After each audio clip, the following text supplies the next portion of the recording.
Saudara, Anda menyaksikan Breaking News Kompas TV. Irjen Verdi Sambo, Kadipropam nonaktif Polri, telah selesai menjalani pemeriksaan di Bareskrim Polri. Ini adalah pemeriksaan keempat kalinya bagi Verdi Sambo terkait peristiwa yang terjadi di rumah dinasnya di Duren 3, Jakarta Selatan. Tadi Verdi Sambo tiba di Bareskrim Polri sekitar pukul 10 waktu Indonesia Barat, menjalani pemeriksaan hampir 7 jam, 9 jam lamanya. Verdi Sambo menjalani pemeriksaan di Bareskrim Polri. Pemeriksaan ini setelah semalam Polri menetapkan Barada Eliezer sebagai tersangka terkait dengan kematian Brigadir Joshua Huta Barat. Ya, kita akan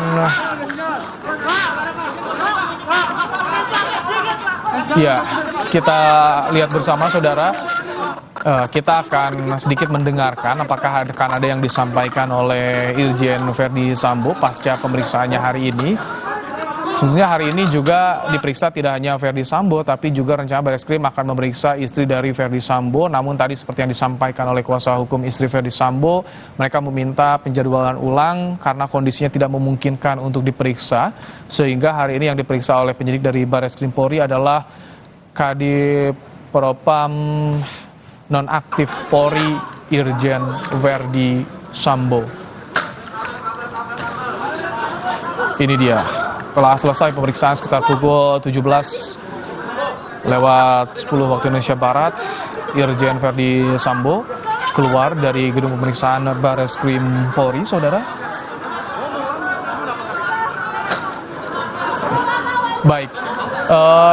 Dalam Breaking News Kompas TV juga kami masih bergabung bersama dengan Hibnu Nugroho, Guru Besar Hukum Pidana Universitas Jenderal Sudirman, dan juga Handoko Gani, ahli forensik emosi. Sambil kita juga menunggu bagaimana keterangan dari Bareskrim Polri atau dari Div Humas Polri, kita ke Pak Hibnu. Pak Hibnu, cukup lama pemeriksaan dari jam 10 pagi hingga jam 5 sore, Pak Hibnu. Ya. Tadi kita bicara soal bagaimana perkembangan kasus ini, perjalanan kasus.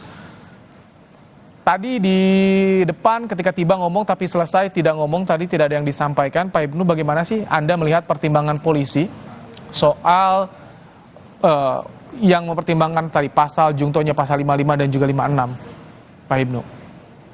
Iya, artinya di sini penyidik Bareskrim sudah memberikan suatu pandangan bahwa penyidik itu gini, Mas, sebetulnya kalau kita pelajari ya, itu hipotesa itu cerdas semua, kemungkinan. Sehingga karena ini perkara yang sudah menjadikan atensi Pak Presiden, atensi Menko pun, semua atensi ke arah sana, menjadikan Bareskrim hati-hati sekali dan memberikan pintu-pintu pasal yang kemungkinan. Nah, ini kan menjadi menarik. Artinya apa? Publik sudah ada suatu transparansi. Wah, ayem, ternyata Bareskrim bagus.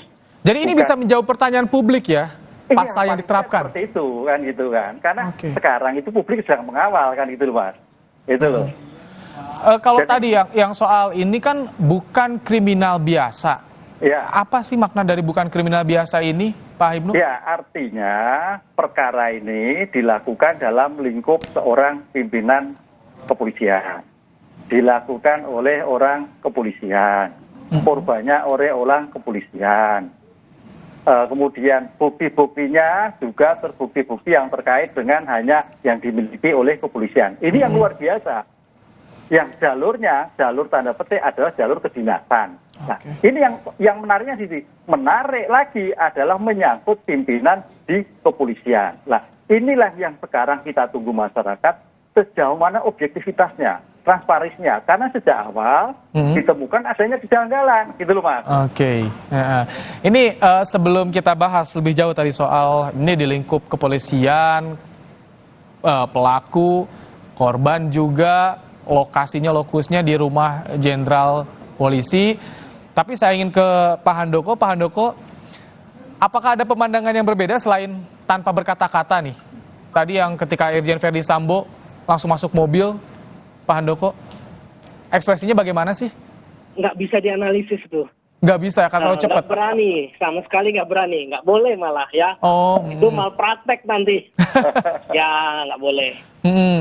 Jadi yang jelas yang bisa dianalisis tadi ketika datang karena memang memberikan kesempatan juga muncul mukanya di layar ya. Betul. Selain kemarahan, apalagi sih yang menarik dari tadi kedatangan Irjen Ferdy Sambo di Barreskrim, Pak Handoko?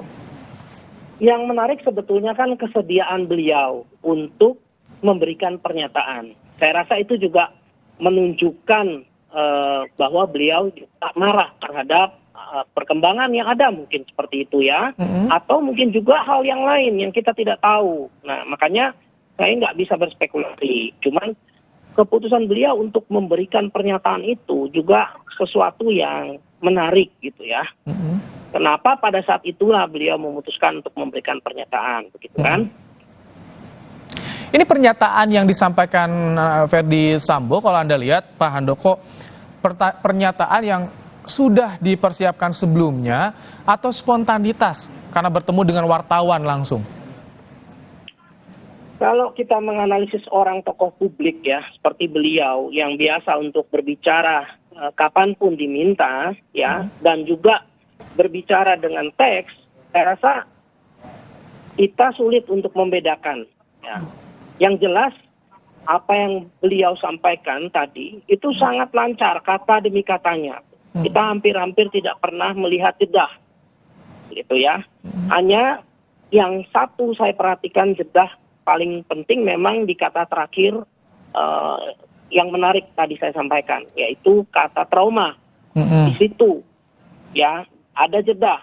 Mohon doanya untuk saya lupa istri atau keluarga, di situ ada jedah. Ya, jadi memang satu hal memang ada perasaan sedih di situ kalau mau disampaikannya. Pasti ada perasaan sedih yang sedang dialami oleh keluarga besar. Selain tadi perasaan marah pada saat itu ya, emosi marah pada saat menyampaikan kalimat pernyataan tadi. Oh baik, jadi ada perasaan sedih, marah, tapi apalagi sih perasaan yang disembunyikan Ferdy Sambo. Nanti kita akan bahas usai jeda ya. Kita jeda sejenak dulu, Breaking News Kompas TV.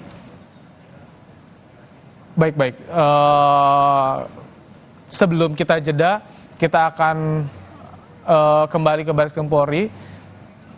Kita akan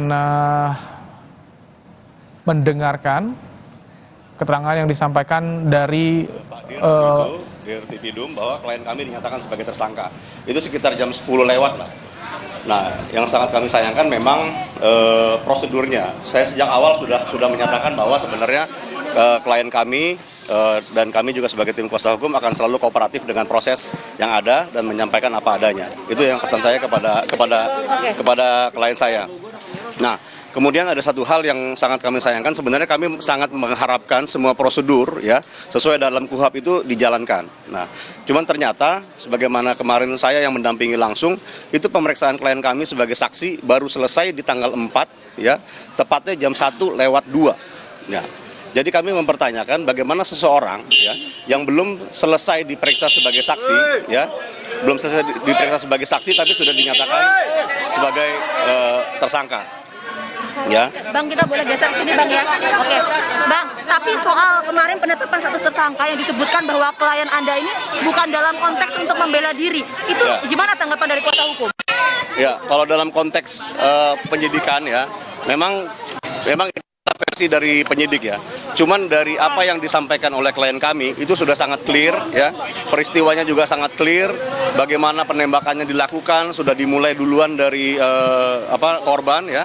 Sehingga ya kalau dari kami sih kami masih meyakini bahwa ini adalah sebuah pembelaan diri ya.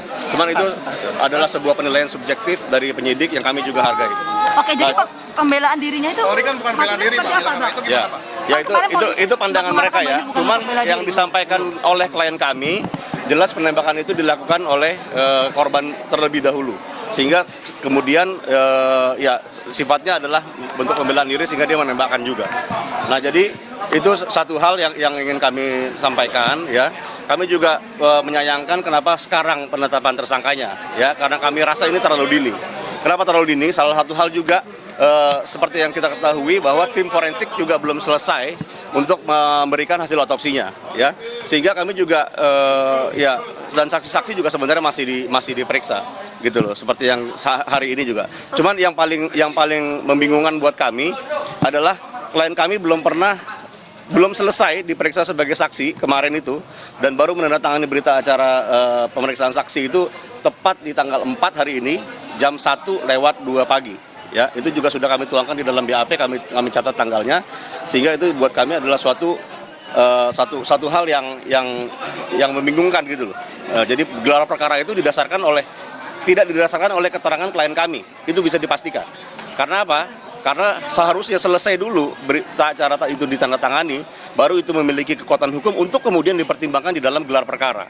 Ya, jadi sekali lagi gelar perkara itu makanya mungkin timbul kesimpulan bahwa itu bukan bela diri, ya, karena itu tidak mempertimbangkan apa yang disampaikan oleh klien kami, bahwa klien kami menerima tembakan terlebih dahulu, ya. Jadi kami sangat memaklumi, ya. Dan kalau misalnya sekarang sudah masuk keterangannya, semestinya sudah ada, ya, kami berharap lah, ya, ada kesimpulan yang berbeda. Oke. Nah, ya. Ini kan Baradae dikenakan pasal 5556 ini sebagai untuk membantu. Nah, ini bagaimana tanggapan dari kuasa hukum? Peran dari Baradae ini turut membantu dalam proses kejahatan itu. Ya, itu yang sebenarnya kami juga membingungkan buat kami, ya. Karena kalau dari disampaikan oleh klien kami, ya, itu semua dilakukan sendiri, ya, satu lawan satu.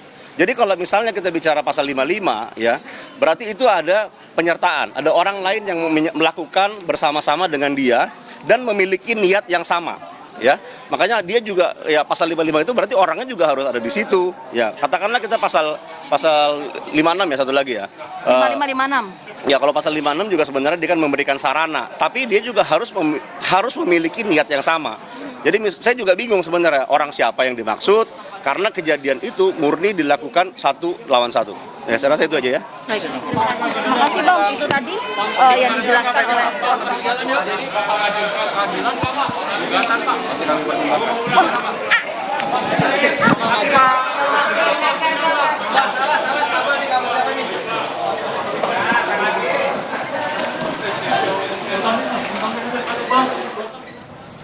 Itu tadi keterangan yang disampaikan oleh Andreas Naut Silitonga, kuasa hukum Baradae Eliezer yang sudah ditetapkan sebagai tersangka kasus kematian Brigadir Yosua Huta Barat. Tadi ada beberapa hal yang disampaikan soal kuasa hukumnya, yang kan penetapan tersangka yang terlalu dini karena ia menilai otopsi belum keluar dan Baradae Eliezer juga belum rampung pemeriksaannya sebagai saksi. Masih bergabung, ya, bersama kita Pak Hibnu, Pak Handoko. Pak Hibnu? Ya, halo. Halo, Pak Hibnu, tadi Anda menyimak keterangan dari kuasa hukum Baradae Eliezer? Ya, suaranya nggak begitu keluar tadi. Oh, tidak Intinya begitu bagaimana? keluar. Iya. Cuman tadi disayangkan katanya penetapan tersangka terlalu dini karena otopsi aja belum keluar. Kalau tanggapan Anda gimana, Pak Hibnu? Ya, dalam suatu teori